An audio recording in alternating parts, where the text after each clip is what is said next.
ಕಣ್ಣೀರು ಗೆದ್ದ ಕನಸು. ಒಂದು ಭಾವನಾತ್ಮಕ ಮತ್ತು ಮೋಟಿವೇಶನಲ್ ಕಥೆ. ಒಂದು ಸಣ್ಣ ಹಳ್ಳಿಯಲ್ಲಿ ರಘು ಎಂಬ ಹುಡುಗನಿದ್ದ. ಅವನ ಮನೆ ತುಂಬ ಬಡವಾಗಿತ್ತು. ತಂದೆ ದಿನಗೂಲಿ ಕಾರ್ಮಿಕ, ತಾಯಿ ಮನೆ ಮನೆಗೆ ಹೋಗಿ ಕೆಲಸ ಮಾಡುತ್ತಿದ್ದರು. ಕೆಲವೊಮ್ಮೆ ಮನೆಯಲ್ಲೇ ಊಟಕ್ಕೂ ಹಣ ಇರಲಿಲ್ಲ. ರಘುವಿಗೆ ಓದುವ ಆಸೆ ತುಂಬ ಇತ್ತು. ಆದರೆ ಶಾಲೆಗೆ ಹೋಗಲು ಸರಿಯಾದ ಚಪ್ಪಲಿಯೂ ಇರಲಿಲ್ಲ. ಸ್ನೇಹಿತರು ಹೊಸ ಬ್ಯಾಗ್, ಹೊಸ ಪುಸ್ತಕಗಳನ್ನು ತರುತ್ತಿದ್ದರು. ರಘು ಮಾತ್ರ ಹಳೆಯ ಪುಸ್ತಕಗಳನ್ನು ಬಳಸುತ್ತಿದ್ದ. ಒಂದು ದಿನ ಶಾಲೆಯಲ್ಲಿ ಶಿಕ್ಷಕರು ಕೇಳಿದರು, "ನಿಮ್ಮ ಕನಸು ಏನು?" ಯಾರೋ ಡಾಕ್ಟರ್ ಆಗಬೇಕು ಎಂದರು, ಯಾರೋ ಇಂಜಿನಿಯರ್ ಆಗಬೇಕು ಎಂದರು. ರಘು ಎದ್ದು ನಿಂತು, "ನಾನು ದೊಡ್ಡ ಅಧಿಕಾರಿಯಾಗಬೇಕು, ನನ್ನ ತಂದೆ ತಾಯಿಯ ಕಷ್ಟವನ್ನು ದೂರ ಮಾಡಬೇಕು" ಎಂದನು. ಕೆಲವರು ವಿದ್ಯಾರ್ಥಿಗಳು ನಕ್ಕರು.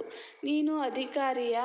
ಮೊದಲು ಹೊಸ ಚಪ್ಪಲಿ ಹಾಕಿಕೋ" ಎಂದು ಹಾಸ್ಯ ಮಾಡಿದರು. ಆ ಮಾತುಗಳು ರಘುವಿನ ಮನಸ್ಸಿಗೆ ತುಂಬ ನೋವು ಕೊಟ್ಟವು.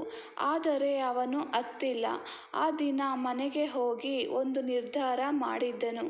ಒಂದು ದಿನ ನಾನು ಯಶಸ್ವಿಯಾಗಿಯೇ ತೋರಿಸುತ್ತೇನೆ. ವರ್ಷಗಳು ಕಳೆದವು. ಹಗಲು ಶಾಲೆ, ಸಂಜೆ ಕೆಲಸ. ಕೆಲವೊಮ್ಮೆ ಟೀ ಅಂಗಡಿಯಲ್ಲಿ ಕೆಲಸ ಮಾಡಿ ಪುಸ್ತಕ ಖರೀದಿಸುತ್ತಿದ್ದ. ರಾತ್ರಿ ಎಲ್ಲರೂ ಮಲಗಿದ ನಂತರ ಬೀದಿ ದೀಪದ ಕೆಳಗೆ ಓದುತ್ತಿದ್ದ. ಒಮ್ಮೆ ತಂದೆಗೆ ದೊಡ್ಡ ಅಪಘಾತವಾಯಿತು. ಮನೆಯ ಆದಾಯವೇ ನಿಂತು ಹೋಯಿತು. ತಾಯಿ ಅಳುತ್ತಾ, "ಮಗನೇ, ಓದನ್ನು ಬಿಡು, ಕೆಲಸಕ್ಕೆ ಹೋಗು" ಎಂದರು. ರಘುವಿನ ಕಣ್ಣಲ್ಲಿ ನೀರು ಬಂದಿತು. ಆದರೆ ಅವನು ತಾಯಿಯ ಕೈ ಹಿಡಿದು, "ಅಮ್ಮ, ಇನ್ನೂ ಸ್ವಲ್ಪ ಕಷ್ಟಪಡೋಣ.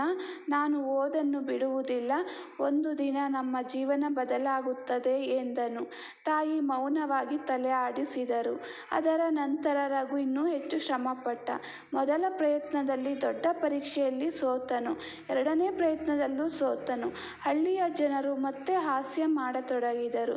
"ಇವನಿಂದ ಏನೂ ಆಗಲ್ಲ, ಸಮಯ ವ್ಯರ್ಥ ಮಾಡುತ್ತಿದ್ದಾನೆ."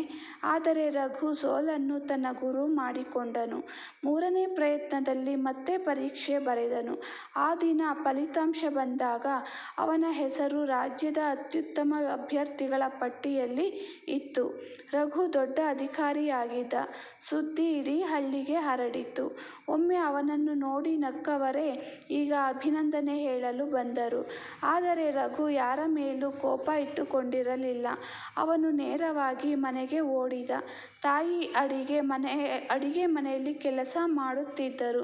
ರಘು ಅವರ ಕಾಲಿಗೆ ಬಿದ್ದು ಅತ್ತನು, "ಅಮ್ಮ, ನಾವು ಗೆದ್ದೆವು."